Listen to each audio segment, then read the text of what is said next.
गांव का सरपंच राजा को विचित्र घटना के बारे में बताना आरंभ करता है। महाराज, हमारे गांव के पास ही एक जंगल लगता है, जहां से गुजरते वक्त पिछले कुछ समय से हम वहां एक चंपा फूल का पौधा और उसके आसपास बांस के कई पेड़ों को देख रहे हैं।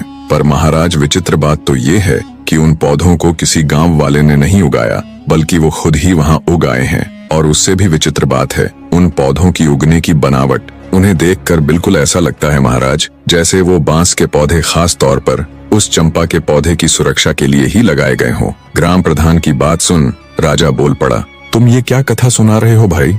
मेरी तो कुछ समझ में नहीं आ रहा, और इसमें ऐसी हैरान कर देने वाली आखिर क्या बात है? पौधे ही तो हैं, उग आए होंगे किसी भी तरह। तब ग्राम प्रधान बोला, क्षमा करें महाराज, पर आप पहले मेरी पूरी बात तो सुन लीजिए। जितनी विचित्र उन पौधों की बनावट है, उससे कहीं ज्यादा विचित्र ये बात है कि वो चंपा का पौधा अत्यंत खुशबूदार फूलों से लदा हुआ है, और जब कोई ग्रामीण अथवा राहगीर उसके फूलों को तोड़ने का प्रयत्न करता है तो वो किसी जादुई पौधे की तरह रहस्यमयी ढंग से ऊंचा होता चला जाता है। इतना ऊंचा कि हाथ से फूल तोड़ना तो दूर की बात है, किसी लंबी लकड़ी से भी उस पौधे के फूलों को तोड़ पाना असंभव है महाराज। अब राजा जय सिंह की ग्राम प्रधान की बातों में रुचि बढ़ने लगती है। वे पूरे ध्यान से उसकी बातें सुन रहे थे। आगे गांव का सरपंच बोला, और महाराज, सबसे विचित्र और हैरान कर देने वाली बात तो ये है कि वे पौधे आपस में किसी मानव की तरह बात करते हैं। ग्राम प्रधान की ये बात सुन कुछ देर पहले जो राजा उसकी बातों को हल्के में ले रहा था, अब वो चौंक कर बैठ जाता है कि पौधे आपस में बातें करते हैं, और वो भी बिल्कुल मनुष्य की तरह बोलकर। राजा के साथ साथ पूरा राज दरबार विस्मय से भर जाता है। सभी चौंक कर एक दूसरे का मुंह ताक रहे थे। राजा जय सिंह हैरानी से ग्राम प्रधान से कहता है, ऐसे कैसे हो सकता है कि पौधे आदमियों की तरह बात करें?